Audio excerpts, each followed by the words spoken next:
Buhing Kalbaryo 2016 ipasundayag ugma hangtod sa Sabado sa Fort San Pedro. Samtang sa Biyernes Santo ipasundayag kini sa San Nicolas Parish hangtod na sa Guadalupe Shrine. Si Chana Carion sa report.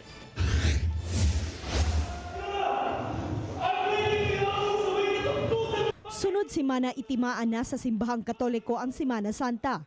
Tradisyon na ang pagpasundayag sa pagpasakit, pagpalansang ug pagkamatay ni Hesukristo sa krus.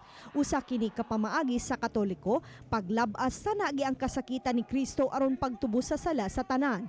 Sa Buhing Kalbaryo, usa ka gatos ka mga characters ang misalmot. Sagad kanila mga out of school youth ug ang mga kawani sa gobyerno. Karong tuiga, mao ang ika-19 na katuig nga pagpahigayon sa Buhing Kalbaryo nga mogasto sa gibadabadang tunga sa milyon ka pesos. Out of school youth for nation building, for discipline.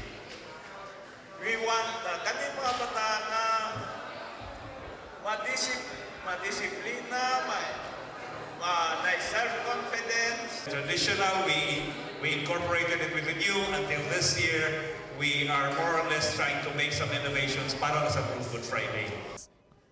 Ugma hangtod Sabado, masaksihan ang Buhing Kalbaryo sa Fort San Pedro. Samtang sa Biyernes Santo, magsugod kini sa San Nicolas Parish ug tapuson sa grounds sa Guadalupe Shrine. Chana Carion, Balitang Bisdak.